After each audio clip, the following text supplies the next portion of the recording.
right, welcome back to the Computer Keys channel podcast show. I am Marquis, and today we're starting this new series I have called My Tech Journey, where I'm having different people come on and give their journey, give their tech story. I think I might call it, you'll know because you probably clicked on this video, I'm assuming. Either one, but basically it's gonna be people coming on this joint and giving their experience with tech, how they got into it, stuff about them, what they do now, some salaries maybe in there, stuff that they had to overcome, how it has been as certain demographics. We gonna get into some stuff. I've already recorded a few. This one is mine. I was been supposed to do this, of course, true to nature. I've been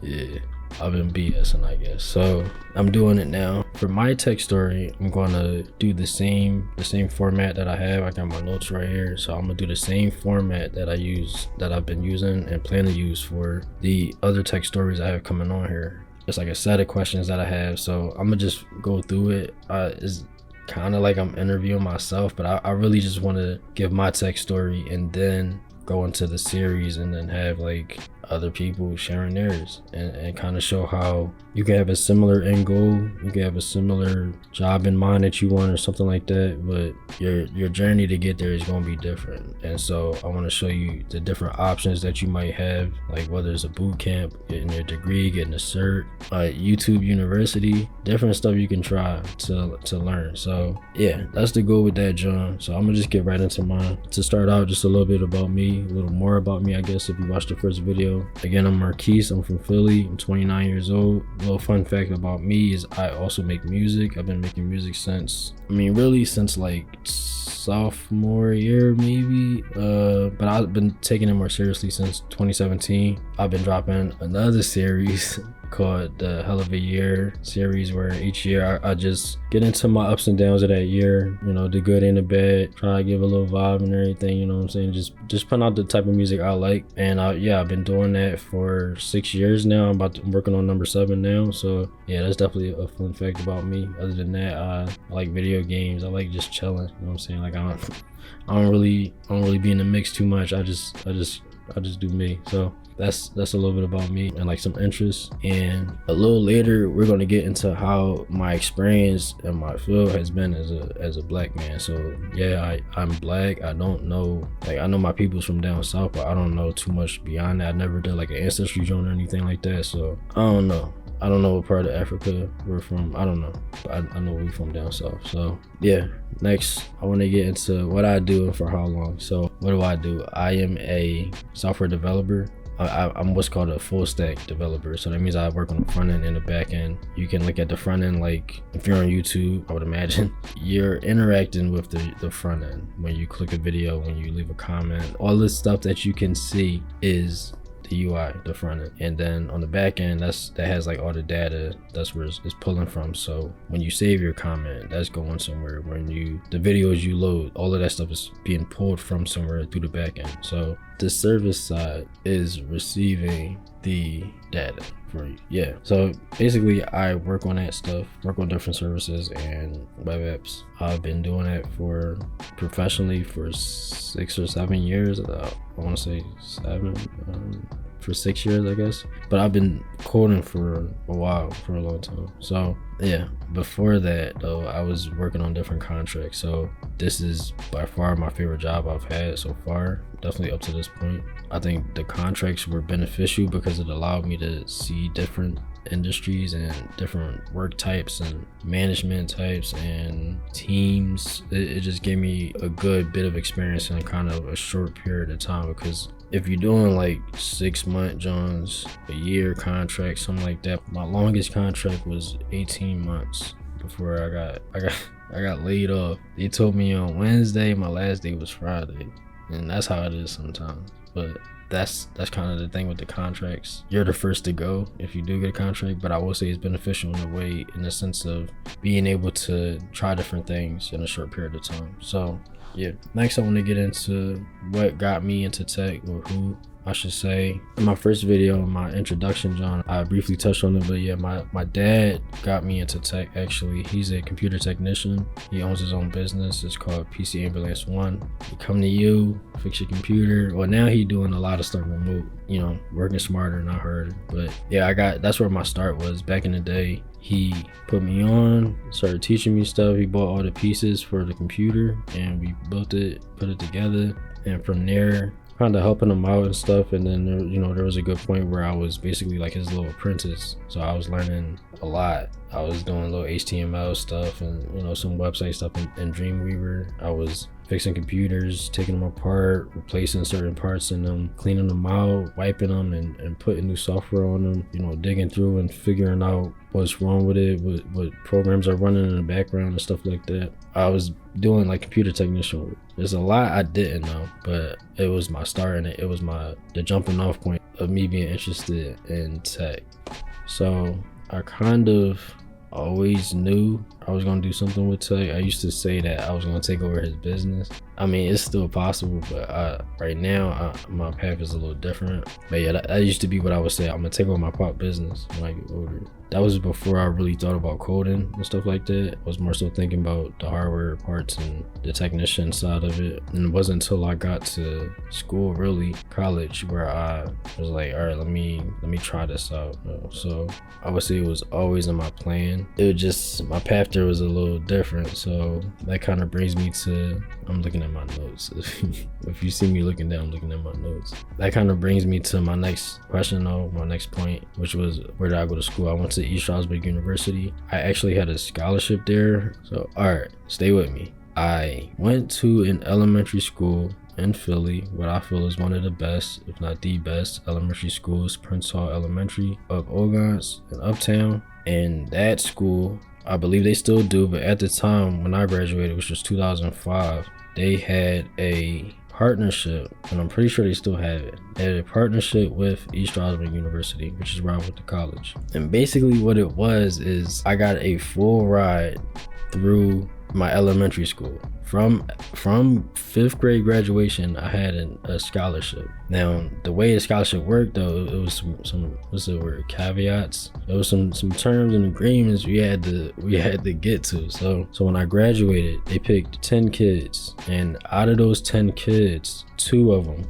would get the actual scholarship. Now, you had to meet certain criteria over the next 7 years, I guess, before getting to college. So you had to keep a certain grade point average. I think it was like a B. You had to write a letter every year, kind of saying what you was up to the committee, kind of just like catching them back up on what's going on in your life and saying, where you've been volunteering, like just basically an update to the committee to be like, yeah, I'm on it, I'm saying, I'm doing what I'm supposed to do. So it was that they wanted you to volunteer and a few other things. It was like this brunch they used to have you had to go to. Now that gym was, I like that gym, but overall, like the experience, it was fine. My parents was on me, shout out to them. And so I actually earned the scholarship in 12th grade, which is crazy because I had low-key forgot about it on some, like, when you want something to happen, so you be like, you kind of like pretend like you don't want it, so like if you don't get it, you're not salty. Or maybe I'm just a weirdo and I don't really want to do that, but it was something like,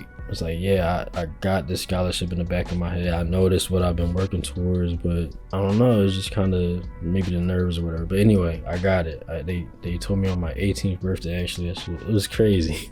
It was a good night. It was a good night to find out and everything. So yeah, I found out I got a scholarship. All that hard work had paid off, and then I applied because it's the only school I'm gonna apply to, because it's the only school that gave me a scholarship. Like, why else would I apply anywhere else? And now I do wish I would have applied for other scholarships. Like, we could get into that later, but this was the only school giving me a scholarship. This is the only school I'm gonna apply to. Like, that's how I saw it. So that's the only school I applied to. I applied as a computer science major, and I got denied. They denied me the first time I applied because on some dumb high school stuff, when I took my SATs, I ain't do too much prep. Like, I thought I was him, apparently. I went to the SAT, John. I did it. Anybody from Philly? It was at King High School. I'll never forget. I went up there. I did that, John, and I didn't prepare. So my math SAT scores were too low for me to get in as a computer science major. That was one of the saltiest moments in my life, honestly. But just one of the questions on her, like what adversity or obstacles you had to overcome. That look, getting a scholarship, right? A full ride scholarship. Getting a full ride scholarship to the one school you're applying to, and then getting rejected by the school. I was salty, yo. So then I had to switch my major. That's the moral of it, basically. I switched my major to communications. So I went in as a communication major. Freshman year, they gave me like a speech class and stuff, which I could probably benefit from now. But at the time, like, bruh, I ain't trying to get up in front of the class and be talking and stuff. Like, I wasn't trying to do none of that. So from that, I switched to digital media and technology, which is crazy because now some of the stuff I do is digital media. I'm still trying to figure out this stuff, like the audio with the cam and all this. It's a lot to figure out. I'm working on it. But it's just crazy because my second major was digital media and technology.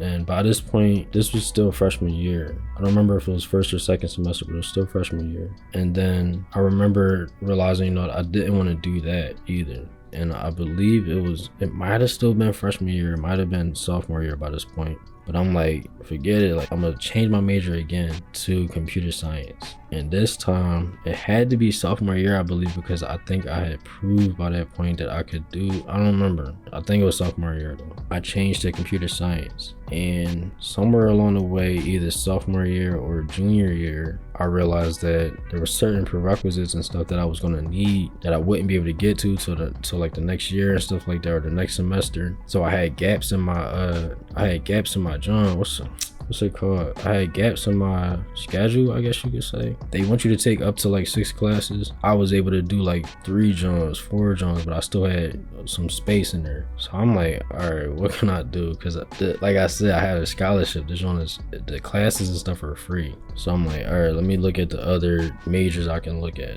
so I can kind of get into. So one of the things I could do was dual major. I couldn't do computer science and computer security at the same time. So being able to do that added another class in there. And then I think around junior year, up to this point, I had taken a few Spanish classes at school, and I did well because I had taken Spanish in middle school and high school. So I was pretty good at Spanish. The Spanish department, they came to me and asked me to join to be a Spanish minor, and I'm like, all right, like, I ain't gonna turn down another joint on my what's the name. So I got a Spanish minor, and then after I got the Spanish minor, I'm like, I'm taking all these math classes. Let me see if I can, because I was dual majoring, I had the computer science math classes, but then there was also stuff like discrete, I think, and I don't know, other stuff that was required for my security degree. So it was, at this point, I think I was taking like 4 or 5 math classes. You only need 6, I believe, yeah, it's 6 math classes to get the minor. So I'm like, all right, let me get the minor too. So I ended up taking up to like Calc 3, and then some other, I think it was like stats might have been in there, discrete, I remember, and then like,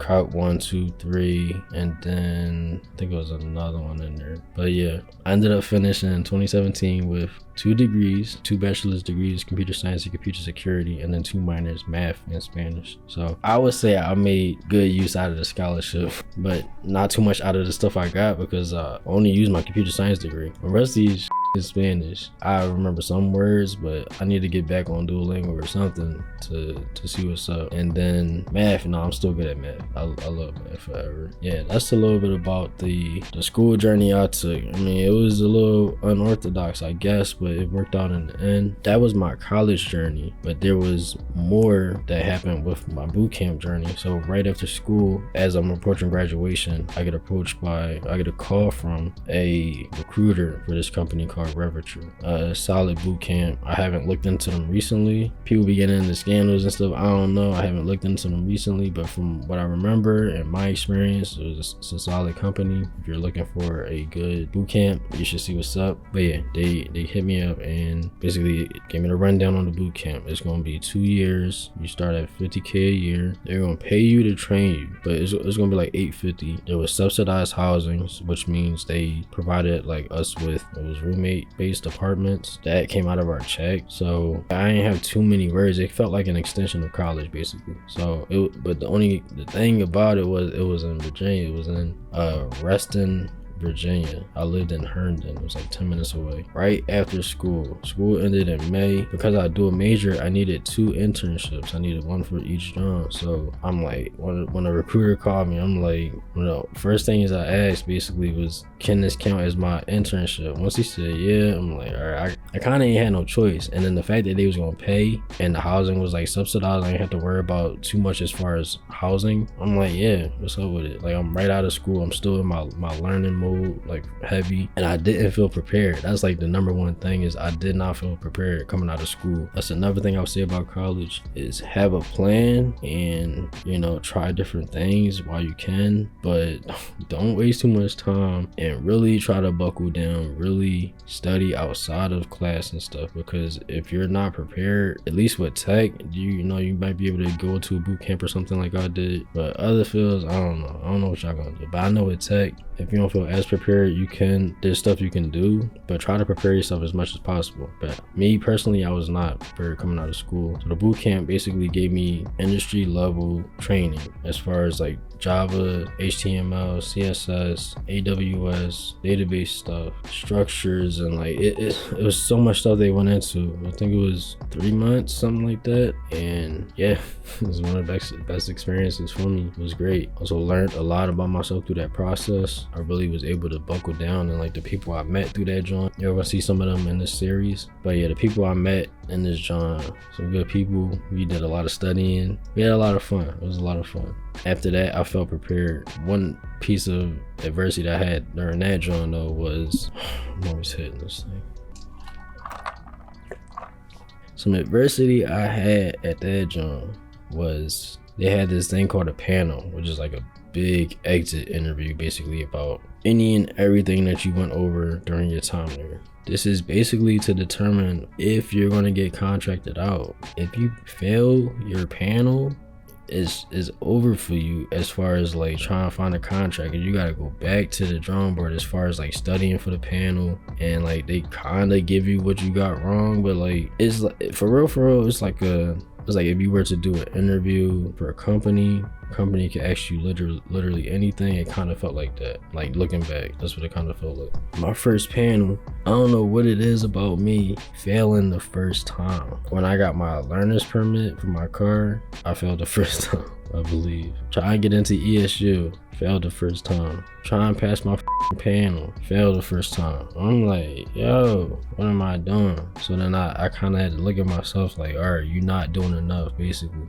Buckle down, study, pass my panel. And it's kind of a blessing in disguise, because a lot of the other people in my group, now mind you, at this job, you can get sent anywhere in the country, anywhere. They contracting you out to any part of the country. I'm trying to emphasize that. There's people that ended up in Washington State, Arizona, Illinois, like a bunch of places, okay? In my class, there was one batch that was due to go to this company. They wanted a certain number of people, whatever. Because I failed my panel, I missed that batch, and that batch got sent far. You know what I'm saying? So I missed that and ended up getting a contract with this company called Northrop Grumman, which is a defense contractor. And the craziest part is, okay, I said the laboratory is in Reston, right? We lived in Herndon. That's where my apartment was. And then I got the job in Fairfax. Fairfax was, I think like 20 minutes from where I lived. So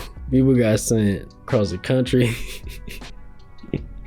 People got sent all around. I got sent like 30 minutes away, and I'm like, bet, like that was cool with me, because I was still close enough to Philly where I can like drive back. Now what wasn't cool is the fact that if you don't go far enough, they'll give you like this little advance on this money, but if you go far enough, they'll give you the money, like $500 or something like that, to help you get started. Since my job wasn't far enough, I had to find my own place, and my subsidized crib, like once you get placed somewhere, once you get that contract, they kick you out. They try and move the next person in for the next trainee in, basically. So they're like, yeah man, yeah, nigga, you gotta go. I'm like, all right. So I started looking at cribs with other people. Ended up finding a joint in Maryland. It was a great joint, but it was 30-mile commute, 30 miles one way. So You do the math on that, John. It wasn't no hybrid. It wasn't no remote, John. Like now, I was taking that trip every day. All right, it put a lot of miles on my car. My old car actually busted down, so I had to buy it. Like it broke down on me on I-95 on a bridge going through Baltimore. On my way to work, I was coming from Philly going to Virginia. Broke down like literally midway through. Had to go to the dealership and buy like the closest car that fit my budget and stuff at the time. So yeah, I do not recommend taking a job that's super far from you. Luckily though, we in the age of 2023, post quarantine, so it's fairly easy to find a remote or a hybrid job. I recommend just moving closer if you can, if it makes sense for you. Where I'm at now, it makes sense for me. I have like no commute, so I'm hybrid, and it takes me longer to go downstairs from my apartment, go downstairs, walk over to my car, get in and start going, than it does to actually like drive to work. So yeah, if you're gonna get a job, make sure that job makes sense logistically. Anyway, the contract was 18 months, and like I said, until I got laid off. Like I said, they told me on Wednesday that my last day was gonna be Friday, and it's crazy because a recruiter had hit me up that day, and so they told me that. I went right back out, called a recruiter, and that's when my relationship with recruiters really started. Because from there, I went back into staging, which is when they wait to get you a contract at Ravature. I wasn't waiting for that. I was close enough to the end of my contract, and with the pay for staging, there's no way I can afford my rent was only $750, and there's no way I would have been able to afford that with the staging pay. So I came back to Philly.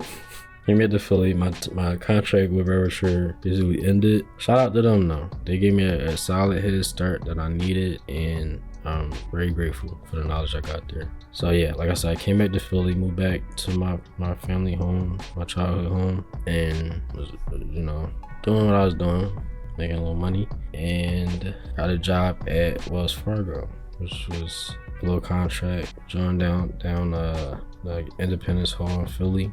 It was cool, solid little contract. My favorite part though was the lunch. Shout out to the folks in the kitchen over there, because they used to be cooking, man. I love taking pictures of my food. I'm one of them people. I don't care, judge your mom. And I have some nice pics of my food from my time there. They used to throw down, yo. Shout out to the folks in the kitchen, man. Well, I'm getting beside myself. That was the best part of that job though. That lunch, it wasn't even free neither. I was spending $13, $14 every day, but it was worth it. I promise you, that food was so good. Anyway, after that, John, that ended like right around the start of like the quarantine and everything, 2020. I don't know if I said this. I went back home in July of 2019. Got the contract. It ended March of 2020. So I'm like, dang, all right. So back to kind of doing what I'm doing to make some bread. You know what I'm saying? My mom had moved. She had just moved basically right before the pandemic. So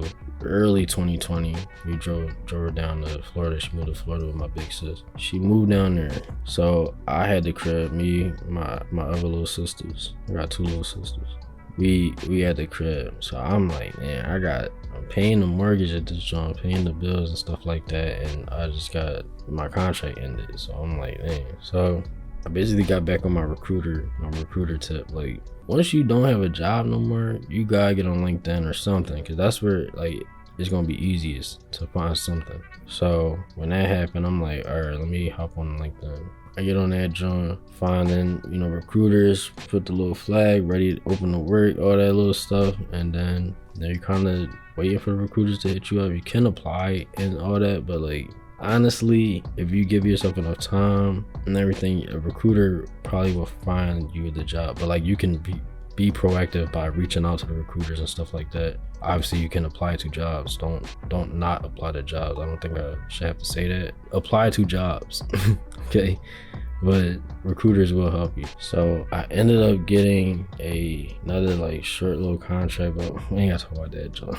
It was literally like a month. Then I got another contract, which was, I'm gonna say it was Blue Cross, I think. Blue Cross Blue Shield. I don't know. They got like weird names. They be like, they got like different names or something. It's something with Blue Cross. Fully remote. I'm like, bet. Why these people had me working till 2 in the morning and stuff? It's basically all UI work. I'm like trying to much, like constantly. And really, I can't even be mad at them. It was me allowing myself to be working that late. But at the time, coming off the time where I ain't had no job, I'm like, I gotta keep this job. Damn near killing myself trying up late. Yo, I was up so late coding, bro. I hated that job, yo.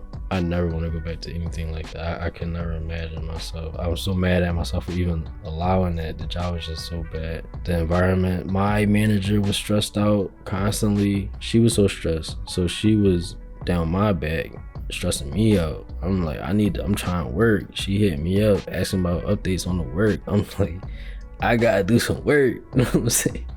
Let me do some work and then hit me up asking about it, like, or let me tell you I got this done or something. You constantly, it was just so much micromanaging. And then I wasn't really surprised because I started getting into meetings with her boss, and he was just a whole different, like, I don't know, the way he used to talk to people was out of pocket. I'm gonna just put it like that. He was out of pocket.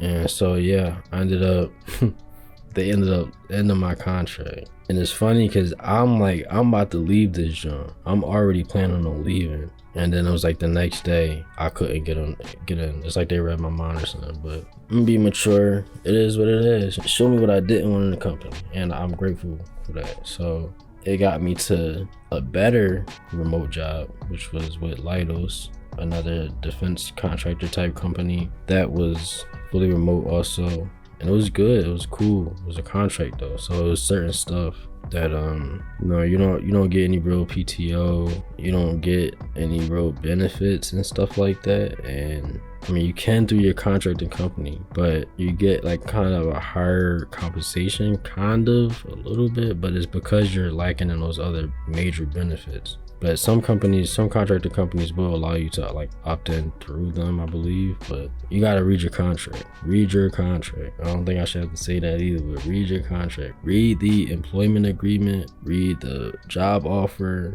Like read the documents they give you. Anyway, I was at Leidos, and then I got approached by a recruiter for my current company. At the time, I wasn't looking for a job. I was cool with my job, and I'm like, I took the interview on a whim, basically, like, all right, I'll do it. Interview, got the job, and I'm like, damn, I should have studied. This is always my problem. I ain't studied because I wasn't planning on taking the job though. But then I started looking more into the job, started learning stuff, I wanted the job. So then I took it. It was a risk, not only because I was leaving a job I was comfortable at, it was also a risk because I was moving. I wanted to move a little closer so I didn't have to commute, because it is hybrid. So I was going from a remote job to a job where I gotta go in the office. I was having to move out, which meant more money I was gonna be spending, and I was leaving something I was comfortable at. But in hindsight, it was all, one of the best decisions I ever made. Love what I'm doing now. I love this company I'm at. It's looking like somewhere I can really grow as a developer and really do something with my knowledge and everything. So that's my tech journey. That's been where I started, where I'm at now. I do want to get into kind of my experience as a black man in this field. I touched on this in the first video, but I'm often the only black person in the room. That goes back to college though. It would be like me, maybe a couple other guys. I think in my class, it might have been like, I don't know. I don't want to spice it, but it wasn't that many of us. And then in each job I've been at, it hasn't been a lot of black people. So that's, like I said in the first video, that's part of the inspiration for starting this channel, and that's something I want to get into. That's why one of the things I've been talking to people about, and will continue to talk to them about, because I think getting these experiences is important, because we want to show the real side of this. It's good money. You're going to learn a lot and stuff like that, but sometimes you will feel kind of isolated. You will feel like some cultural divides. You will, as a black person specifically, you will face microaggressions. I had one time at at my first contract, and this was a lady I was actually kind of like cool with. Like we had like good rapport, I guess I would say. And I'm coming in one day, dressed how I dress, you know what I'm saying? I got my hoodie on, I got my Scully. I'm from Philly, so I got the hoodie, I got the Scully. I had one of my favorite little flannel coat johns. This is Virginia, but it still was cold. It was wintertime. Black jeans, black Timbs. I'm walking down the hallway. She come out the hallway and she's like, she looked at me, she said, "You look so black." And the way she said it, I was like, what?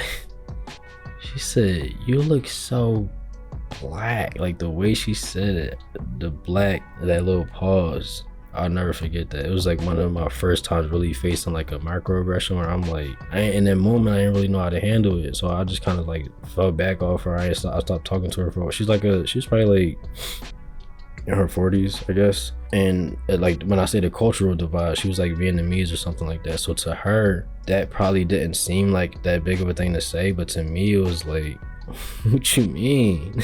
Like, I look so black? How? I mean, I am, first of all, obviously, but what you mean? All right, so that was kind of my little awakening, my little introduction to like microaggressions for real. I got other stories like that too, but maybe I'll do a specific video on microaggressions. Let me know if y'all want to get more into that. But yeah, your experience as a black person, or I should say mine, sometimes you will feel isolated, but it's also like a kind of a sense of you're kind of representing, which sucks because you don't want to do that. You're like the surrogate black person, or like the representative black person for honestly what could be some people's first time really interacting with a black person. Honestly, the field is diverse. You get a lot of people from like around the world, so you could very well be somebody's first black experience. So I mean, ain't no pressure with that. Be you, you know what I'm saying? Be you. But it's kind of a corny thing to have to carry that weight also. It's like, not only are you worried about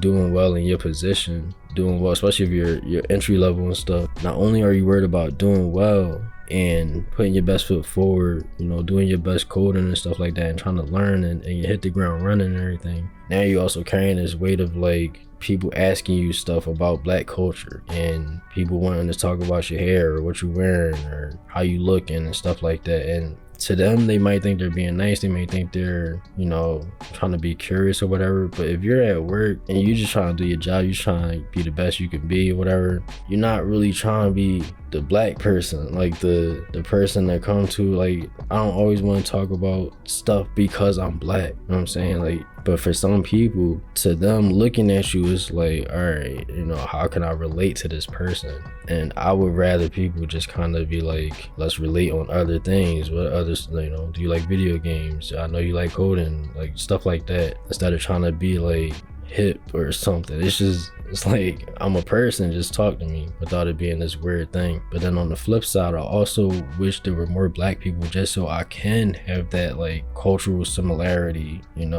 I work with a lot of Indian people, and they'll speak to each other in Hindi and stuff like that, and it's cool. Like, it's tough to me. Like, I love that they're able to do that. So I wish I had somebody at work where I could like build a little bit. Like, you know what I'm saying? Like, imagine somebody from Philly, from where I'm from, at my joint, at my gig, we just busting it up, like, you know what I'm saying? Like, just talking, like, bitting about sports and all this other type of stuff. Like, that would be cool to me. So that's like one of the things I'm hopefully looking forward to seeing a change in the future. If you can't tell, I've been doing this for a little bit. I've been having these joints back to back to back. I had 4 for the last 4 days. My voice is a little gone. I might have to start drinking tea or something.